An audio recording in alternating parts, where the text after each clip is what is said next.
अय फौजी, तेरे गुस्से को थोडा संभाल,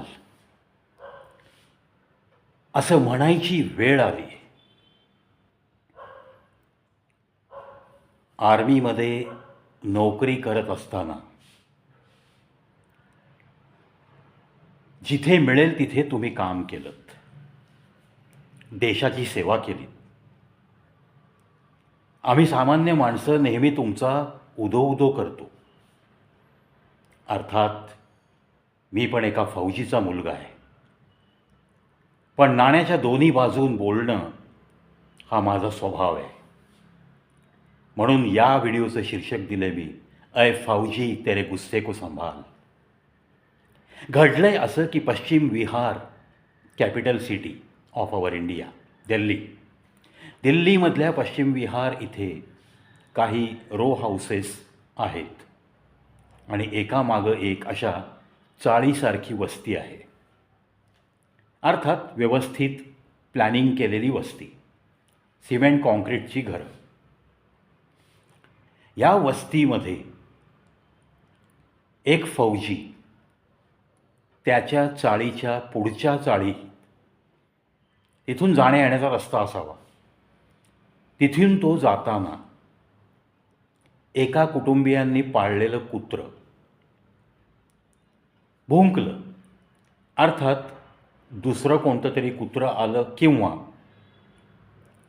त्या कुत्र्याला काहीतरी नको ते दिसल्यावर ते भुंकतं. हा साधा आणि सरळ गुण आहे कुत्र्याचा. त्याचं भुंकणं याला सकाळच्या 9च्या वेळेस इतकं का अनावर व्हावं? या रिटायर्ड फौजीला त्या शेजाऱ्याच्या कुत्र्याचं भुंकणं इतकं का अनावर व्हावं, हा माझा पहिला प्रश्न. त्या कुटुंबियांच्या त्या कुत्र्यानी भुंकल्या त्यांनी या कुटुंबातल्या एका व्यक्तीच्या अंगावर ओरडायला सुरुवात केली. तो व्यक्ती त्यांना समजावून सांगतोय तोपर्यंत ते कुत्रं तिथंच उभं होतं. त्याचा जबडा दाबण्याचा प्रयत्न केला, त्याची शेपूट घट्ट धरली आणि त्या कुत्र्याला उचलून या रिटायर्ड फौजीने रागामध्ये फेकून दिलं. आता ते शेवटी जनावर आहे, त्याच्यावर जर तुम्ही असा हल्ला केलात तर ते प्रतिकार करणार, ॲक्शनची रिॲक्शन उमटणार. हे सहज स्वाभाविक आहे. ते कुत्रं भुंकत त्याच्या अंगावर गेलं परत. जो व्यक्ती एखाद्या कुत्र्याला मारतोय, शेपूट धरून त्याला उचलून फेकून देतोय, त्यानंतर ते कुत्रं गप्प बसेल का? ठीक आहे, घाबरट असेल तर पळून जाईल, पण ते कुत्रं अजून बावरलं आणि भुंकत त्याच्या अंगावर गेलं. परिणामतः त्यांनी त्या कुत्र्याच्या, ज्यांनी पाळलं होतं, ती व्यक्ती बाहेर आली होती, त्याच्याशी हुज्जत घालत स्वतःच्या घराकडे धावत गेला तो आणि येताना एक लोखंडी रॉड घेऊन आला. तो लोखंडी रॉड आणल्यानंतर त्याने पहिला फटका त्या कुत्र्याच्या मस्तकावर मारला. हैवानियत डोक्यात आल्यानंतर, राग आल्यानंतर जर तुम्हाला तो राग कंट्रोल करता येत नसेल तर त्या माणसातून हैवानच पैदा होतो, त्याच्यातला हैवान जागा होतो. असंच झालं. किरकोळ कुत्रं भुंकलं, याचा राग मनात धरून त्यांनी त्या कुत्र्याच्या मस्तकात रॉड मारला आणि दुसरा फटका त्या कुत्रं पाळणाऱ्या व्यक्तीला मारला. रक्षक नावाचा एक तिथे मुलगा राहत होता त्या कुटुंबियांमध्ये, जो त्या कुटुंबाचा भाचा होता. त्याची आई सिंगल पेरेंट होती, म्हणजे आपल्या विधवा बहिणीला आणि भाच्याला सांभाळणारं ते कुटुंब होतं. त्या कुत्र्याचा मालक जो बाहेर आला होता तो त्या रक्षकचा मामा होता. मामाला लोखंडी रॉडनी मारलं म्हणून रक्षक पण बाहेर आला. आरडाओरडा काय झाला, रक्षकच्या सुद्धा डोक्यात त्यांनी तो रॉड घातला. तो रक्षक बिचारा तरुण मुलगा, साधारण 25-1 वर्षाचा असावा, तो रक्तबंबाळ झाला. त्याचे आरडाओरडा ऐकून तो मामा बेशुद्ध पडला, कुत्रं बेशुद्ध पडलं हे बघून मामी धावत बाहेर आली. मामीने त्याला अडवण्याचा प्रयत्न केला, आटोकाट रक्षकनी प्रयत्न केला त्याचा राग थंड करण्याचा. त्याच्या हातात रॉड होता, तो रॉड अजून कोणाच्या जिव्हारी लागू नये म्हणून त्याच्याशी ते झटापट करू लागले. या ह्याच्यात रक्षक आणि त्या मामीनी त्या रिटायर्ड फौजीच्या हातातला रॉड काढून घेतला. कुत्रं तोपर्यंत बेहोश होतं, बेशुद्ध होतं. त्याच्यानंतर कुत्र्याला जेव्हा जाग आली तेव्हा ते सैरभैर फिरू लागलं. म्हणजे माणसाला जेव्हा डोक्याला मार लागतो तेव्हा त्याला जशी चक्कर येते, त्याला सुधरत नाही, त्याच पद्धतीने त्या जनावराचं झालं होतं. त्या कुत्र्याची ही अवस्था बघून त्या मामीला सुद्धा वाईट वाटत होतं. ती मामी त्याच्याशी झटापट करत त्याच्या हातातला रॉड घेऊन घरी आली.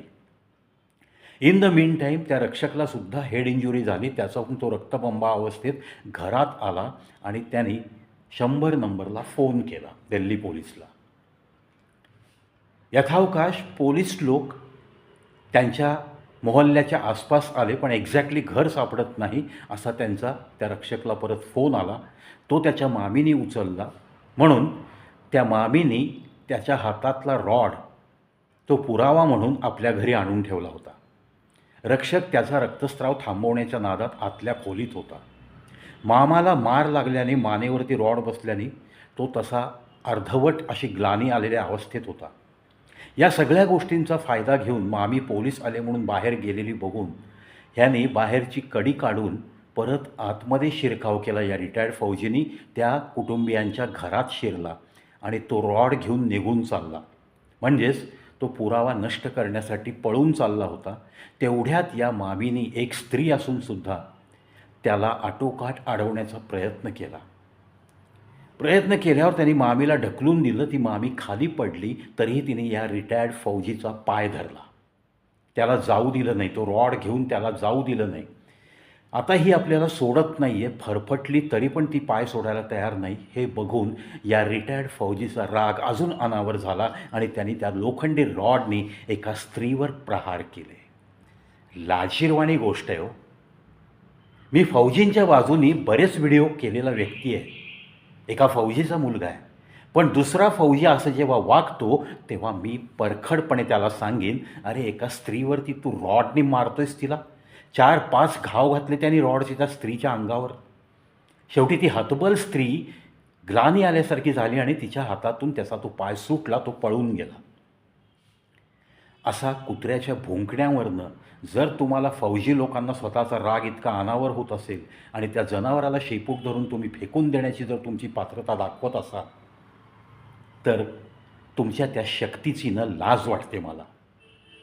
अरे नको तिथं वापरताय.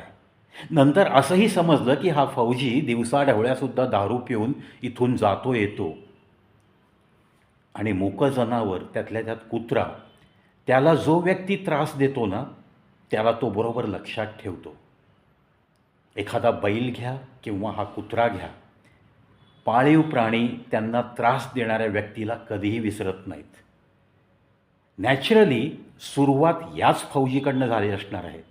म्हणून हा प्रवी सरळ सांगतोय की फौजी लोक सीमेवरचा राग सिव्हिलियन म्हणून जगताना या सिव्हिलियन एरियामध्ये दाखवण्यात काही मर्दुमकी नाही आहे.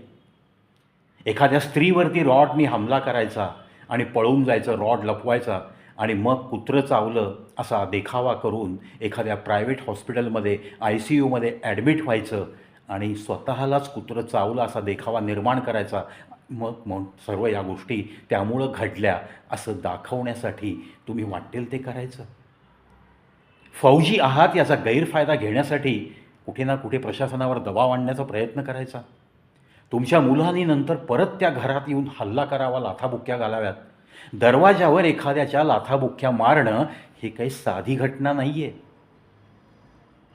ती सहन करण्यासाठी थोडीशी एक्स्ट्रा सहनशक्ती लागते. या कुटुंबाने तेही सहन केलं, पण त्याचा तो अतिरेक जेव्हा झाला, लाथाबुक्क्या दारावर बसायला लागल्या, तेव्हा मार खाऊन घाबरून गेलेली, रक्तबंबाळ झालेला तो रक्षक अशा अवस्थेत त्यांनी परत पोलिसांना कळवलं आणि पोलिसांनी येऊन मग त्या फौजीच्या मुलाला अरेस्ट करून नेलं. खूप उशिरा FIR लॉन्च झाली आहे. या फौजीला मी इतकंच सांगेन की तुझा राग जो आहे, अतिराग आणि भीक माग अशी अवस्था तुझी होऊ शकते. म्हणून माझ्या या फौजीला मला सांगायचं आहे की आपले गुस्से को थोडा काबू में रखो आणि प्राणीमात्रांवर थोडी दया करायला जर शिकलात ना, या कुत्र्यांना तुम्हा माणसांच्या सोबत या पृथ्वीवर राहण्याचा तितकाच अधिकार आहे. लॉ दोन्ही साईडनी आहे. ठीक आहे, काही कुत्री पिसाळल्यानंतर माणसाला मारतात. Human life is on top priority, हे मलाही कळतं आहे. पण अशा अवस्थेत तुम्ही जर त्याला शेपूट धरून जर कुठे जमिनीवर आपटत असाल, त्यानंतर तो तुम्हाला येऊन काय चाटणार आहे? रिॲक्शन तुम्हाला मिळणार त्या प्राण्याकडनं. म्हणून कारण काय क्षुल्लक आहे, त्या कारणाचा आपण कशा पद्धतीने बगल देऊ शकतो, त्याचा इलाज आपण दुसरा कसा करू शकतो, ही बुद्धिमत्ता चालवणं गरजेचं आहे.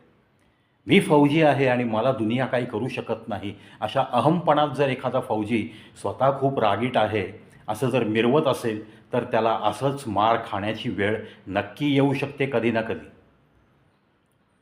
आज हे कुटुंबातली माणसं साधी होती आणि त्याच्या हातात रॉड होता तुझ्या फौजी, म्हणून तू वाचलायस. तुझी बाजू वरचढ होती. हीच जर बाजू उलटी असती तर तू फौजी मार खाऊन हाडं तुटली असती तुझी. रॉड त्यांच्या हातात जर असता तर तुझी काय अवस्था झाली असती, असा सवाल मी त्याला करतोय.